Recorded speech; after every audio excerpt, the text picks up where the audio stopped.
Françoise LUTALA 5. From the Convent to the Salvation of God. This testimony is the fifth part of a series of 7. I made this request to have a moment of respite because I had enough. You have all your time, think, and you will see that you risk spoiling your chances for trivialities because after all, your father will eventually die one day, with or without your help. My interlocutor led me into a sort of corridor that led to a room. Given the furniture, I tell myself that it must be a classroom. Someone was standing on the board. I was entrusted to him. He approached me. Very sure of himself. He was acting like a teacher in front of a new student. Without protocol or preamble, he said to me, "If you want to rise within our hierarchy, it is my duty to reveal to you even the elements of society, and the basic extension of the workings of our powers." After he instructed me on all these things, he gave me a kind of lens which I had to place on my eyes. He showed me on a screen in front of me people wearing badges or figurines, on the face or on the chest. Among these insignias, there was, for example, the pentacle, 5-pointed star used by occultists in their incantations. Each drawing represented a certain kind of spirits. They were differentiated by their colors, which covered the whole spectrum. My instructor showed me on the screen a man wearing a black crown on his chest. He told me he was a wizard. The color tells us that it is still in its infancy. We do not record all colors, especially white, red and yellow. Their derivatives. You see this man who has a bluish ring on his mouth.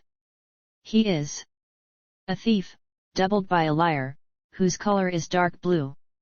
A witch doctor is identified by an inverted isosceles triangle, of a triangle having two sides of equal length, pink circle around the chest. Drunkenness, whatever the product that provoked it, beer, alcohol, hemp or drugs, was characterized by the same color. As the images scrolled on the screen, I noticed that my interlocutor let some of them pass without giving any explanation. The peculiarity of these people was that they were all without drawing or geometric figure of varied color. Later, I realized that those people surrounded by the fire were regenerated Christians. The devil could not do anything against them directly. When the class was over, my instructor put me in charge of the one who had brought me to his house. When he saw me, he insisted that I sacrifice my father. My instructor gave me good care of the one who had brought me to his house. I expressed my disagreement by remaining in a marble silence. This annoyed my interlocutor. He got angry and ordered me to be persuaded to accept. 2 other people took me to a place very different from the previous ones. They said to me, "The great prince feels for you great esteem. He does not want to force you to agree to serve him, because of the qualities that are in you.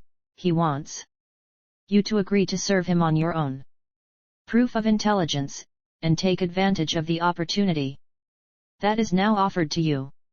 Do not forget that even if you persist in refusing, it is impossible for you to faint with us now that you have become acquainted with the basic elements of our organization.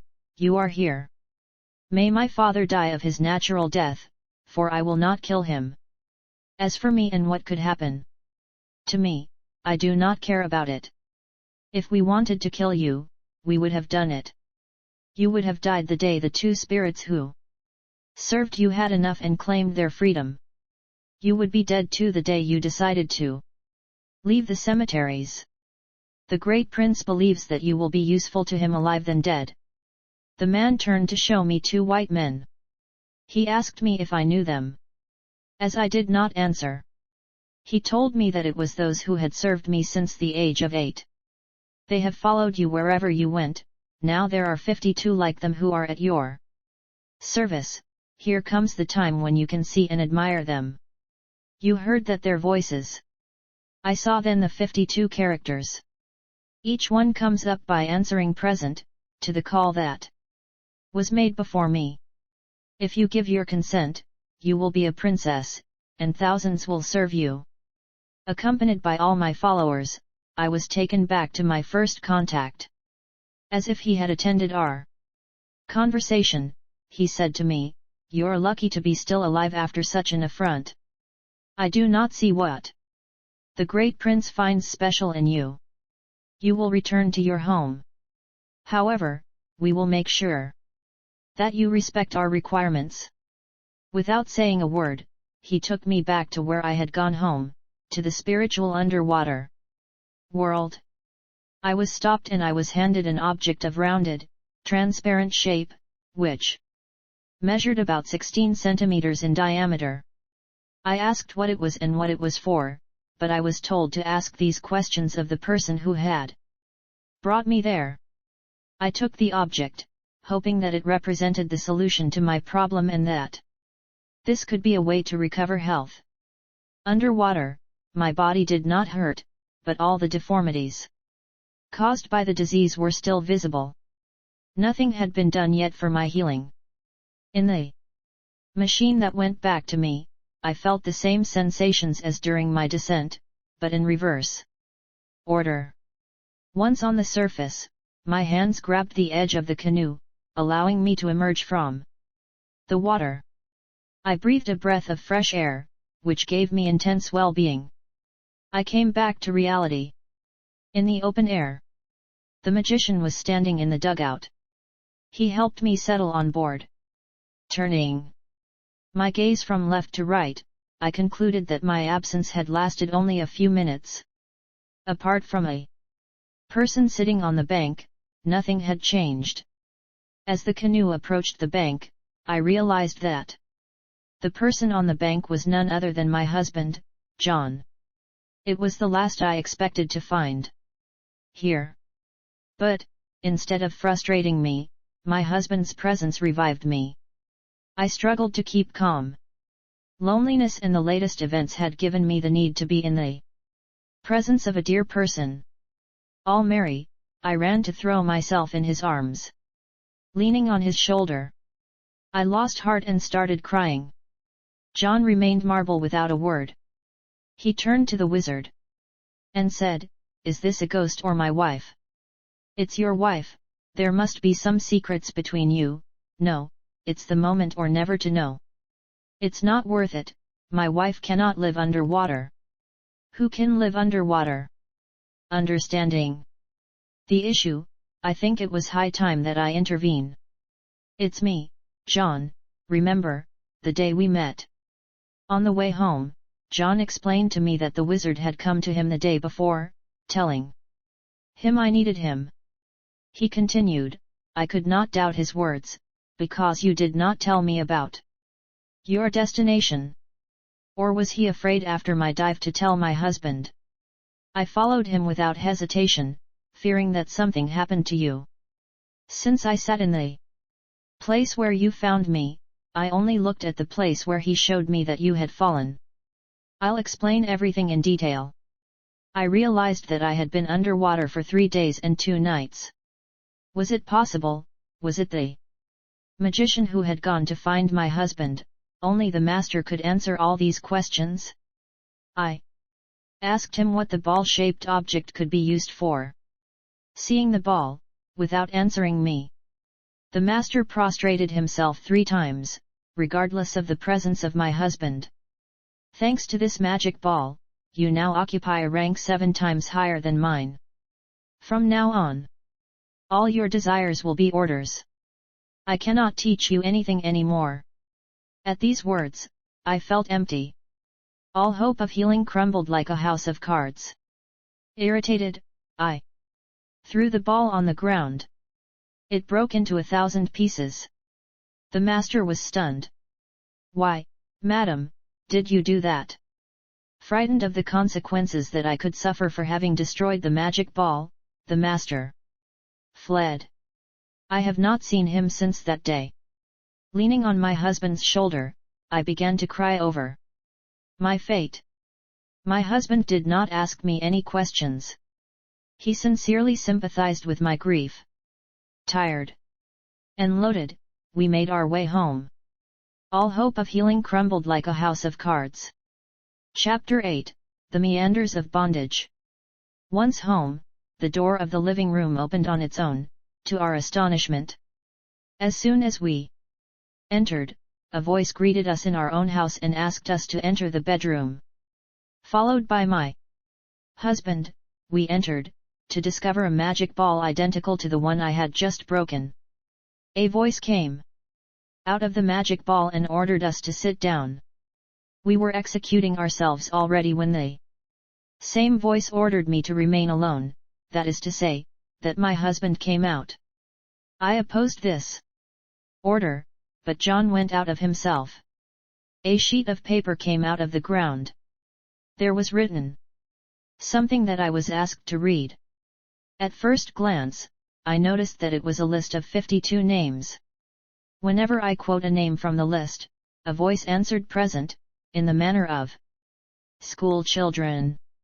In an authoritarian tone, the voice continued and said to me, "Since you broke the first ball, it is unbreakable. Our old clauses are still in force. To help you to make a quick agreement with us, the ball will provide you with money, jewels, and victuals, like white and black hens. You will eat these chickens when the hunger is felt in the home, or you can get money, and make the market yourself, which will return to the same." Despite this, I refused to obtain food or money in this way.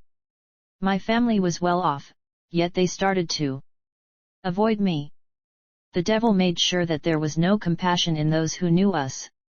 If a rich parent visited us, he could feel sorry for himself or even cry, but his heart was cold, and he did not help us materially. For some time now, my husband's debts had seriously increased. It was suffering, famine, and misery in the home. I was reduced to begging for some food.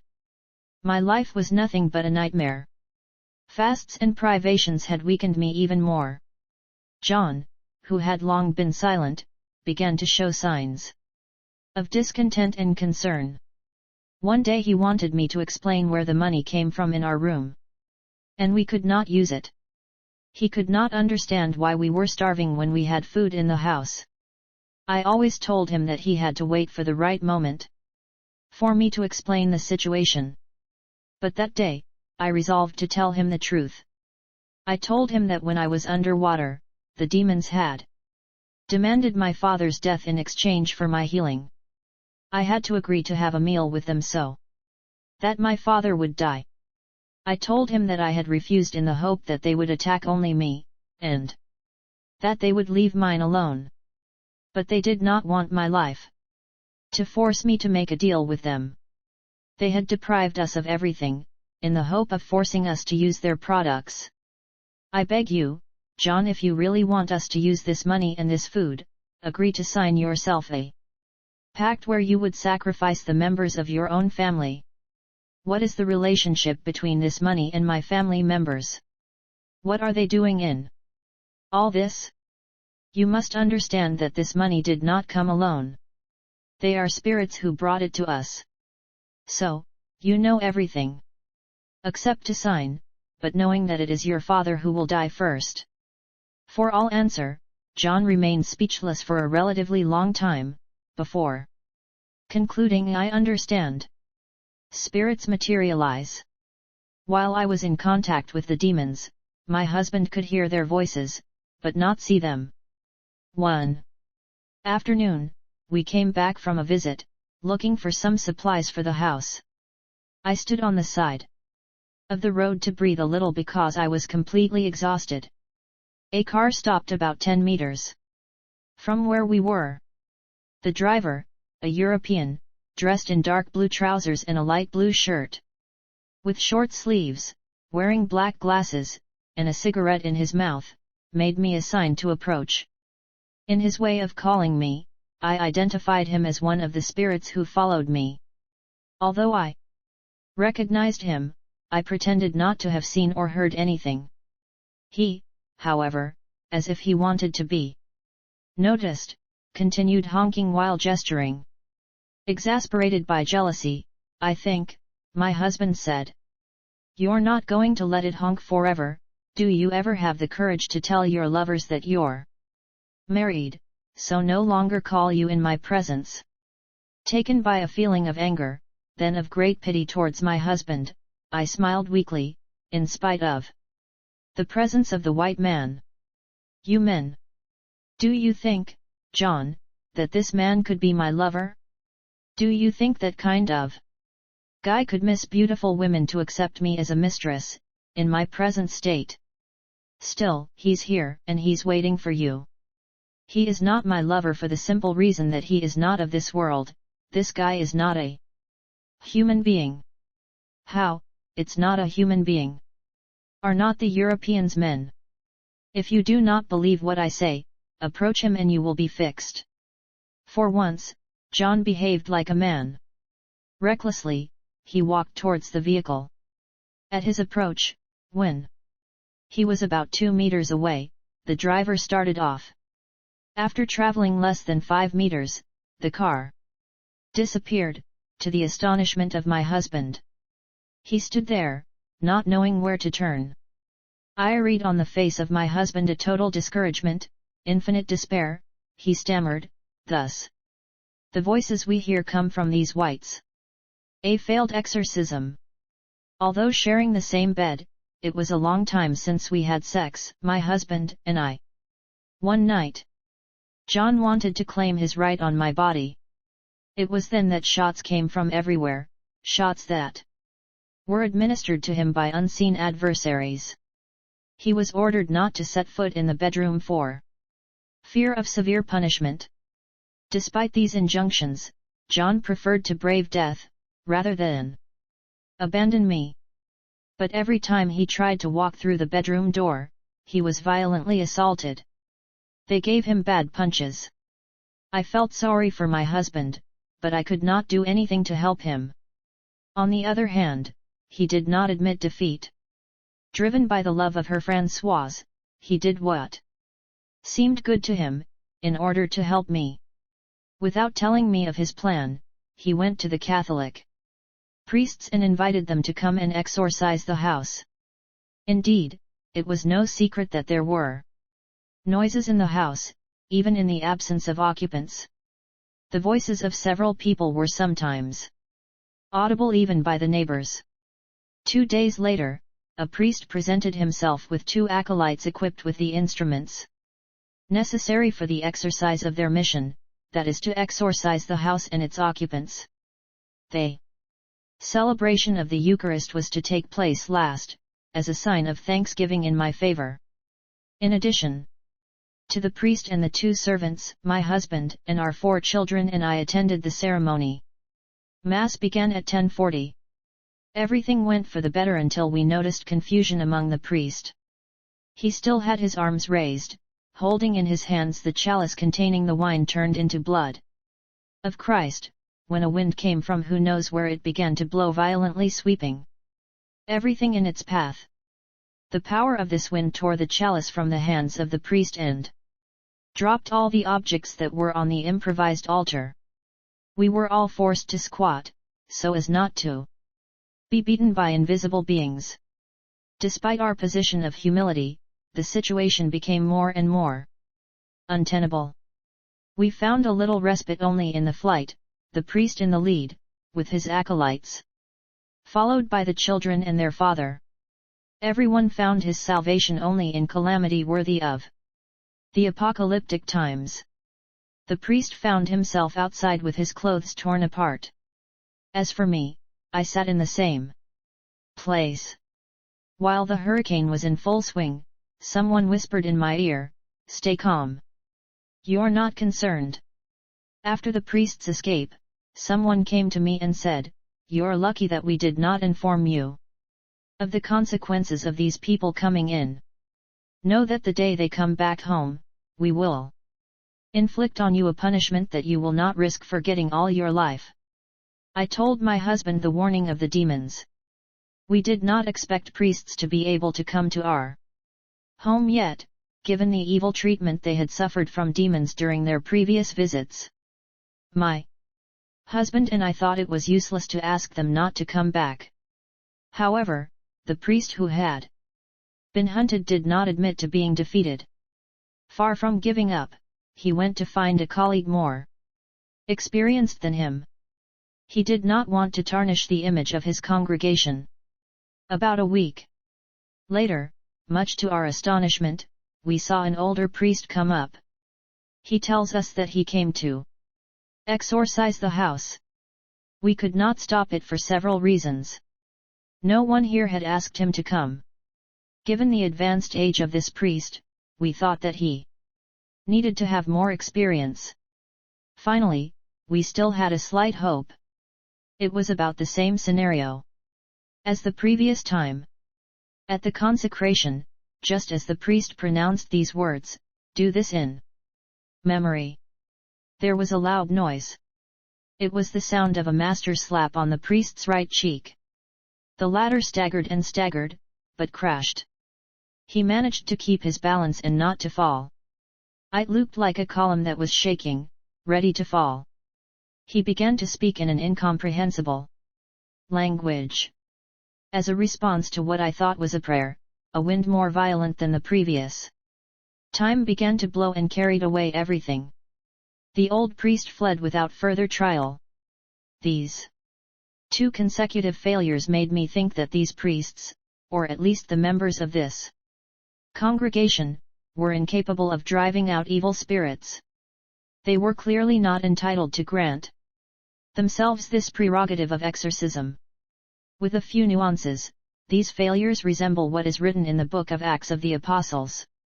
Chapter 19, verses 13 to 17. 13 Then certain of the vagabond Jews, exorcists, took upon them to call over them which had evil spirits the name of the Lord Jesus, saying, We adjure you by Jesus whom Paul preached. 14 And there were 7 sons of one Sceva, a Jew, and chief of the priests, which did so. 15 And the evil spirit answered and said, Jesus I know, and Paul the first know, but who are yet? 16 And the man in whom the evil spirit was leaped on them, and overcame them, and prevailed against them, so that they fled out of that house naked and wounded. 17 And this was known to all the Jews and Greeks also dwelling at Ephesus, and fear fell on them all, and the name of the Lord Jesus was magnified. Sentence. We remained helpless, frustrated and resigned to our fate, waiting for the punishment promised by the demons, the punishment that was to befall us. I was tired of waiting for a utopian cure that never came. I thought the best solution was still death. I wanted to die alone so that my husband and my children would be spared. But we could only assume the nature of the punishment since the demons had not yet contacted us. A voice from someone standing near me said to me as if he did not want to let us languish too much, a wise man is worth several. Tomorrow, at noon, you will be aware of the penalty. I told my husband again about the threat of demons. He lost his composure and began to cry. To console him, I told him not to worry too much about his fate. They wanted me, not my family. I reminded him that they could not do anything against my father because I had not yielded to their blackmail. These words gave courage to my husband, who said nothing more. The next day, after lunch, John wanted to take our youngest son to the hairdresser. He went to the children's room, where he thought he would find them playing after lunch, but he found no one. He went to the kitchen, where they had taken their meal. Before pushing the door, he had a presentiment that a great misfortune had just fallen on his life. The first thing that struck him was the silence of the place. Everything was perfectly calm. Pushing the door, he discovered a macabre scene. 5 bodies were lying pell-mell on the ground, the 5 corpses of our children and our servant. Each body lay beside his plate. The meal was half opened. No doubt was possible.